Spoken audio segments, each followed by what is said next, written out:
સુરતના ટેક્સટાઇલ ઉદ્યોગકાર સુનિલ પાટીલ અને એમના ભાઈ સમ્રાટ પાટીલે સુરતના લિંબાયત વિસ્તારમાં ડિંડોલી ખરવાસાની અંદર એક શિવ મહાપુરાણ કથાનું આયોજન 16 જાન્યુઆરીના દિવસે કર્યું હતું અને આ ભારતની સૌથી મોટી કથા હોવાનું કહેવાય છે કે આટલી મોટી કથા ક્યારેય થઈ નથી.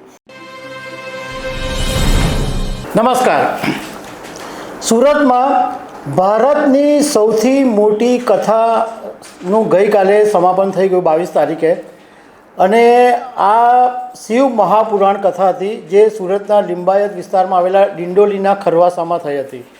16 તારીખથી કથા શરૂ થઈ અને 22 તારીખે કથાનું સમાપન થયું અને આ એટલી મોટી કથા હતી કે બાગેશ્વર ધામ જે મધ્યપ્રદેશમાં હતું એમની જે એક રેલી હતી એનો રેકોર્ડ હતો કે આ સૌથી વધારે લોકો ત્યાં ભેગા થયા હતા, પરંતુ એના કરતાં પણ વધારે લોકો આ સુરતની શિવ મહાપુરાણ કથામાં ભેગા થયા હતા.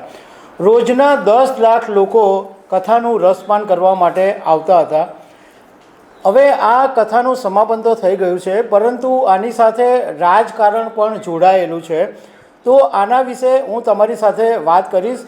મારું નામ રાજેશ શાહ છે અને તમે જોઈ રહ્યા છો ગુજરાતના સૌથી મોટા ડિજિટલ ન્યૂઝ પ્લેટફોર્મ ખબરછે.com. સુરતના ટેક્સટાઇલ ઉદ્યોગકાર સુનિલ પાટીલ અને એમના ભાઈ સમ્રાટ પાટીલે સુરતના લિંબાયત વિસ્તારમાં ડિંડોલી ખરવાસાની અંદર એક શિવ મહાપુરાણ કથાનું આયોજન 16 જાન્યુઆરીના દિવસે કર્યું હતું અને આ ભારતની સૌથી મોટી કથા હોવાનું કહેવાય છે કે આટલી મોટી કથા ક્યારેય થઈ નથી.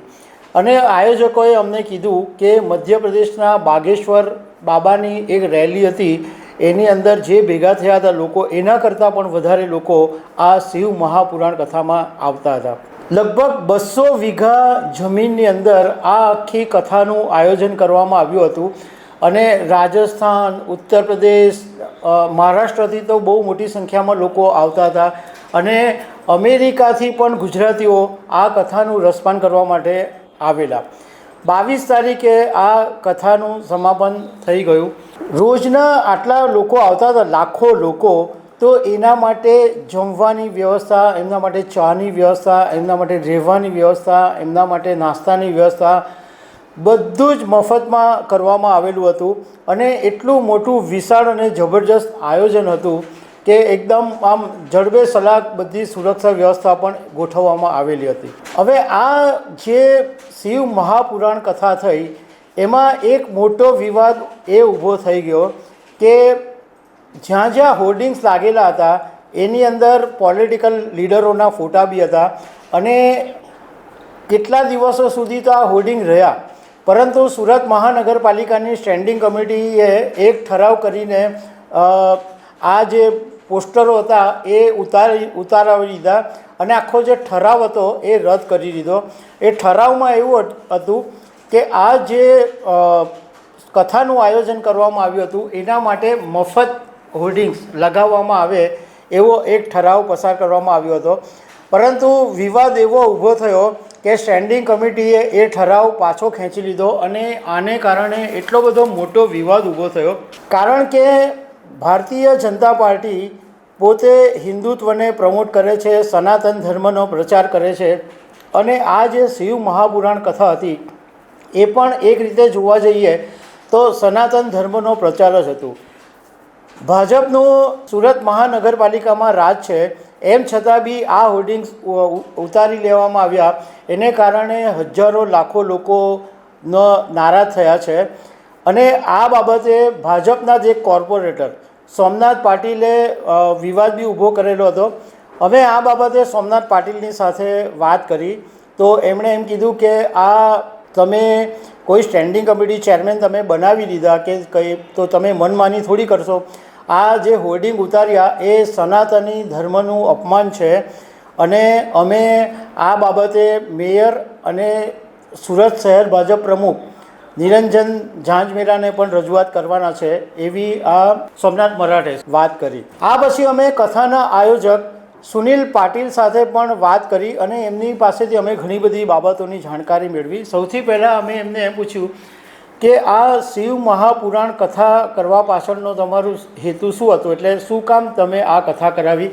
તો એમણે એમની બાળપણથી અમારી સાથે વાત કરી કે જ્યારે અમે નાના હતા ત્યારે અમારા ઘરની પાસે એક શિવ મંદિર હતું અને સ્કૂલે આવતા જતા એ પછી અમે નોકરી પણ કરતા હતા તો ભગવાનને પગે લાગીને જતા હતા.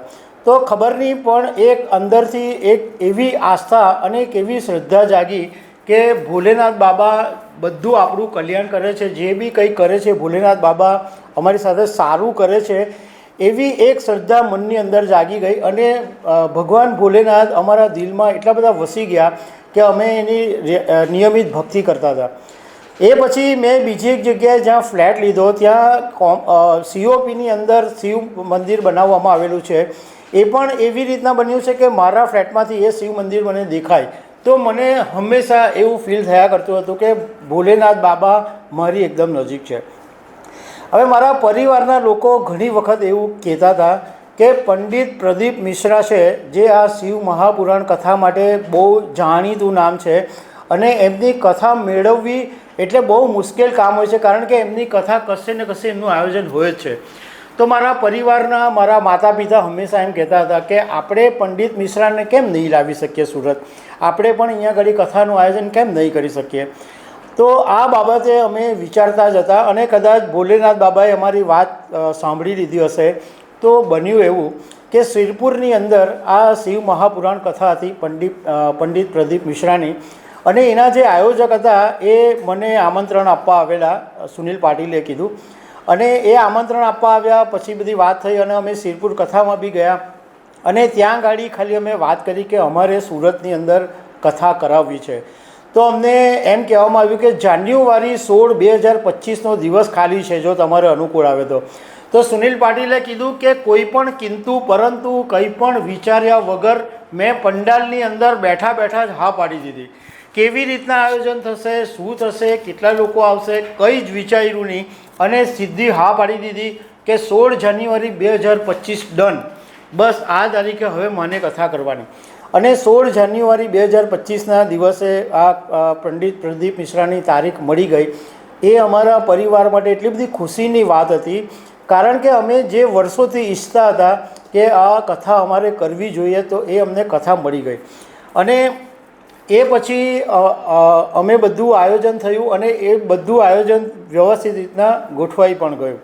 સુનિલ પાટીલે કીધું કે આમ જોવા જઈએ તો 16 તારીખથી 22 તારીખ સુધી કથા બહુ સારી રીતના ચાલી, લોકોને મજા પણ આવી, લોકોએ રસપાન બી કર્યું અને લાખો લોકો રોજે રોજ આવતા હતા અને પંડાલની અંદર ભક્તિભાવથી બેસતા બી હતા. પણ ખાલી એક દુઃખની વાત એ બની ગઈ કે આ સનાતન ધર્મનો વિષય હોવા છતાં જે હોર્ડિંગ ઉતારી લેવામાં આવ્યા એને કારણે માત્ર અમારા પરિવારના લોકોમાં નારાજગી થઈ એવું નથી, પરંતુ અમે લોકોના વ્યૂ લીધા તો અમને ખબર પડી કે લાખો લોકો આ વાતથી નારાજ થઈ ગયા હતા કે સનાતન ધર્મની આટલી મોટી કથા હોવા છતાં સુરત મહાનગરપાલિકાના હોર્ડિંગ ઉતારી દેવામાં આવ્યા. એ બાબતનું બહુ દુઃખ લાગ્યું અને બધા જે લોકો હતા એમણે પણ પોતે એટલી બધી નારાજગી વ્યક્ત કરી કે જ્યારે આખા દેશની અંદર અત્યારે સનાતન ધર્મની વાત ચાલી રહી છે, હિન્દુત્વની વાત ચાલી રહી છે, સનાતન પરંપરાની વાત ચાલી રહી છે, તો એવા સમયે આ શિવ મહાપુરાણ કથાને સપોર્ટ આપવાને બદલે આવું વિવાદ ઊભો કરવાનો કોઈ મતલબ હતો નહીં. આ સિવાય અમે સુનિલ પટેલની સાથે એ પણ વાત કરી કે સુનિલભાઈ, સામાન્ય રીતે કોઈ માણસ કથા જ્યારે કરાવે ત્યારે કોઈ પોલિટિકલ પાર્ટીઓના ફોટા કે બધું મૂકતા નથી, કારણ કે એ એમનો વ્યક્તિગત આયોજન હોય છે. તો આનો મતલબ એવો છે કે તમારી જે કથા હતી એમાં તમે બધા રાજકીય પાર્ટીઓના નેતાઓના ફોટા પણ મૂક્યા, તો તમે ભવિષ્યની અંદર રાજકારણમાં જવાનું વિચારી રહ્યા છો. આ કથા એનું આયોજનનો એક પાર્ટ હતું. તો સુનિલભાઈએ એમ કીધું કે હું 2008થી ભાજપની સાથે જોડાયેલો છું, ભાજપના યુવા મોરચાનો પ્રમુખ બી હું રહી ચૂક્યો છું. 2019ની લોકસભા નવસારીની બેઠક માટે હું કાઉન્સિલર તરીકે પણ મેં કામ કર્યું છે. અને જ્યારે પ્રધાનમંત્રી નરેન્દ્ર મોદી, અમિત શાહ એ દેશની સેવા આટલું બધી સારી રીતના કરી રહ્યા છે અને દેશનો વિકાસ કરી રહ્યા છે, સનાતન ધર્મનો માટે પણ ઘણું બધું કામ કરી રહ્યા છે. તો અમારે પણ લોકોની સેવા કરવી છે. અને જ્યારે હું આટલા બધા વખતથી પાર્ટીની સાથે જોડાયેલો છું તો પાર્ટીને યોગ્ય લાગશે તો મને આગળ લાવશે. અમે સીધું એમને એમ પણ પૂછી લીધું કે તો શું તમને ધારાસભ્ય તરીકે તમે ચૂંટણી લડવા માંગો છો? તો સુનિલભાઈએ કીધું કે જો પાર્ટી ટિકિટ આપશે તો હું ચૂંટણી ચોક્કસ લડીશ, કારણ કે મારે તો લોકોની સેવા જ કરવી છે. આટલી વાત સુનિલ પાટીલની સાથે થઈ. હવે જે રાજકારણના જાણકારો છે એમનું જે એનાલિસિસ છે એ એવું છે કે આ એક એવી વાત છે કે સંગીતા પાટીલ માટે આ એક મોટો ખતરો છે.